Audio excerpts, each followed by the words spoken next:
आजच्या कथेचं नाव आहे 40,000चा सूड. ऑफिसमधून निघताना आज जरा उशीरच झाला. 6:30 वाजून गेले होते. मी बांद्रा कुर्ला संकुलातील माझ्या ऑफिसमधून घरी अंधेरीला जायला निघालो. उशीर झाला म्हणून रिक्षा पकडली आणि निघालो. आधीच निघायला उशीर, त्यात 6:45चं ट्रॅफिक, म्हणजे अंधेरी गाठायला अर्धा पाऊण तास कुठेच गेला नाही, कदाचित जास्तच. मला घड्याळात 8 वाजलेले दिसू लागले. मी गप्प बसून होतो रिक्षामध्ये. रिक्षा पहिल्या सिग्नलला थांबली होती. ही आतली गल्ली, जवळचा रस्ता आणि 2 सिग्नल टाळणारी. रस्ता निमुळता होत गेलेला, त्यामुळे या सिग्नलपाशी ट्रॅफिक ही नेहमीचीच. रिक्षा थांबली होती. रस्त्याच्या बाजूला एके ठिकाणी नवीन इमारत बांधण्याचं काम चालू होतं.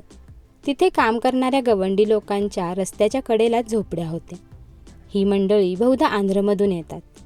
गरीब लोक मुंबईत राहण्याची सोय नाहीच. जिथे काम मिळेल तिथे तात्पुरत्या झोपड्या उभ्या करायच्या.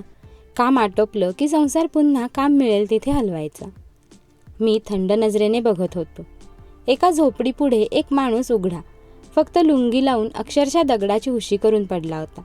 बहुधा गवंडी असणार, नुकताच कामावरून आलेला आणि प्रत्येक भारतीय पुरुषाप्रमाणे आडवा झालेला. समोरच एक बाई, बहुधा त्याची बायको, एक चूल रस्त्यावरच मांडून भाकऱ्या करत होती.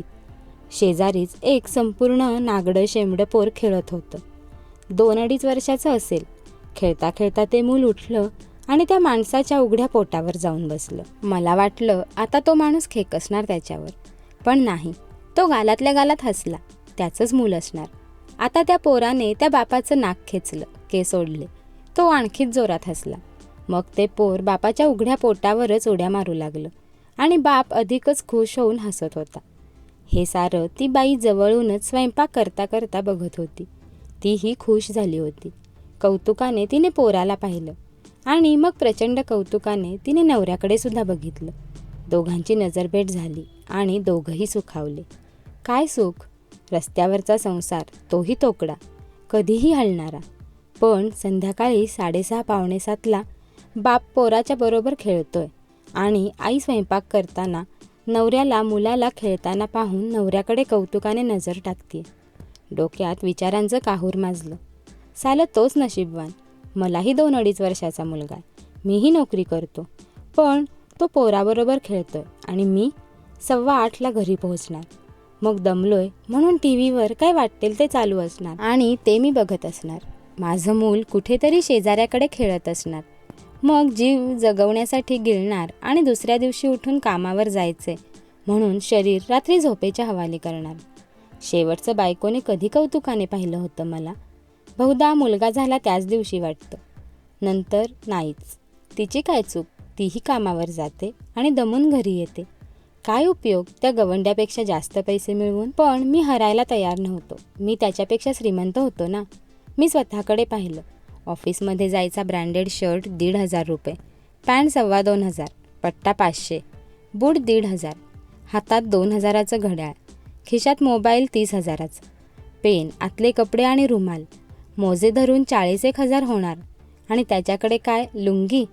त्याच्या महिन्याचा पगार नसणार 10,000 आणि मी नुसता अंगावर मिरवत होतो तेवढे.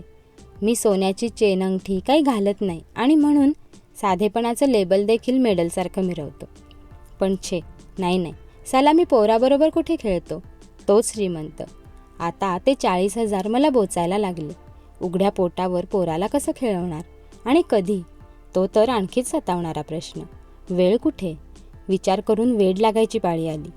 आमच्याकडे वेळ नाही, हे त्या मुलाचं आणि आमचं दोघांचंही दुर्दैव. दैव, दुसरं काय? काय उपयोग 40,000चा? रस्त्यावरच्या संसारा इतकंही सुख नाही मला. माझी रिक्षा आता पुढच्या सिग्नलला आली आणि परत थांबली. माझा मोबाईल खणखणला. बायकोचा फोन होता.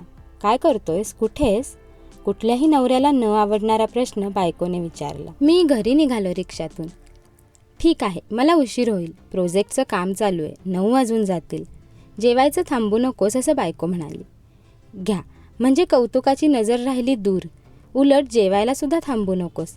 आता मला त्या गवंड्याच्या बायकोची कौतुकाची नजरही बोचायला लागली होती. 40,000 तर भलतेच अंग तापवत होते. उन्हाळा असल्यामुळे खरोखरीच आणि डोक्यात चाललेल्या विचारांनीही. पण दैवाने चिमटे काढायला सुरुवात केली ना की थांबतच नाही. आता आम्ही सांताक्रूज आणि पार्ल्यामध्ये कुठेतरी पोहोचलो होतो. परत एकदा फोन खणखणला. घरून फोनवर माझी आई. अरे तुझ्या लेकाने आठवण काढली म्हणून केलाय फोन, थांब त्याला देते. मग फोन आपटल्याचा आवाज. नुकतेच छोटी छोटी वाक्य पूर्ण बोलायला शिकलेला माझा मुलगा फोनवर. बाबा काय विचार ना, कधी येतोयस, आजीचं प्रॉम्प्टिंग. कधी येताय मुलगा म्हणाला. मी स्तब्ध. माझ्या हाताला घाम फुटतो. मोबाईल खाली पडतो आणि कट होतो. रात्रभर डोळ्याला डोळा नाही. ते नागडं पोर, बापाच्या उघड्या पोटावर त्याच्या उड्या आणि सर्वात महत्त्वाची बाप, त्या बायकोची कौतुकाची नजर. पण मी हरायला तयार नव्हतो. दुसऱ्या दिवशी मुद्दाम ऑफिसमधून उशिराच निघालो. त्या सिग्नलपाशी रिक्षा थांबणार होतीच. मी आता मुद्दाम वाकून बघितलं. कालचाच माझा वेश, 40,000चा. कालचंच ते नागडं पोर, कालचाच बाप आणि त्याची ती स्वयंपाक करणारी बायको, आणि कालचीच तिची ती कौतुकाची नजर. आता मी हरायला आलो होतो. रडू फुटायचं बाकी होतं मला. सारं काही कालच्यासारखं, अगदी माझ्या मुलाचा फोन देखील. फरक फक्त एकच, बायकोने फोन नाही केला. आज सकाळीच निघताना सांगून निघाली होती की आज उशीर होईल. मी आता हरलो होतो. विचार करून थकलो होतो. उत्तर अर्थात मिळतच नव्हतं. आज तिसरा दिवस. परत कालचाच प्रयोग करायचा ठरवला. परत उशिरा निघालो. परत रिक्षा, परत सिग्नल. पण आज थोडा वेगळा प्रकार. ते मूल कुठेतरी खेळताना पडलं होतं. मी मुद्दाम बघत होतो आता त्यांच्या कृतीकडे. तो बाप मूल पडलं तसा उठून धावला. मुलाने अर्थात भोकाड पसरलं होतं. बापाने त्याचा पाय पाहिला. बहुधा खरचटलं असावं. त्याच्या बायकोच्या डोळ्यात आता कौतुक नव्हतं, काळजी होती. बाप मुलाला कडेवर घेऊन झोपडीत शिरला आणि पुढच्या क्षणाला बाहेर आला. माझ्या शिकून सवरून मिळवलेल्या नवश्रीमंतीला दिलासा मिळत होता. त्याच्याकडे साधं बँडेडसुद्धा नव्हतं. हळद देखील नसेल चिमूटभर लावायला. मी थोडासा सुखावत होतो. मी असतो तर नक्कीच पटकन औषध केलं असतं. मिळवलेल्या पैशाचा उपयोग काय नाही म्हणा. पण हा आनंदही नाही टिकला. औषध नव्हतंच त्यांच्याकडे. मूल तर भोकाड पसरून रडत होतं. त्या बापाने त्याला हाताला उंच धरलं आणि हवेत उडवलं आणि हवेत झेललं. 2च झेलात मूल हसायला लागलं. आता दैव माझ्याकडे बघून फिदी हसलं. बापाच्या हाताच्या पाळण्यातच त्याचं औषध होतं. आता मात्र मी हार लिहून दिली होती. 40,000 आता नुसते दुखत नव्हते तर चांगलंच जाळत होते. मी खिन्न झालो. रिक्षा पुढे गेली. आता रिक्षा अंधेरीच्या सिग्नलला उभी होती. एक वळण घेतलं की 3 मिनिटात घरात बाजूला एक BMW येऊन उभी होती. अशा गाड्या पाहिल्या की मी नेहमी मनात एक विचार यायचा, मला कधी आपल्या पगारात अशी गाडी घेता येईल. मी आज डोकावून बघितलं. बहुधा मालकच चालवत असावा. त्याच्या ITवरून तरी तसंच वाटलं. त्याच्याही बहुधा लक्षात आलं.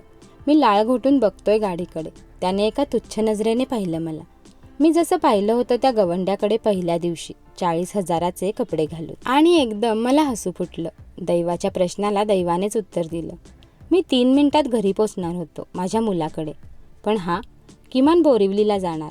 BMW असून सुद्धा आणखी तासभर तरी त्याला लागणार. हां, उत्तर मिळालं आणि मी सूड घ्यायचा ठरवला दैवावर.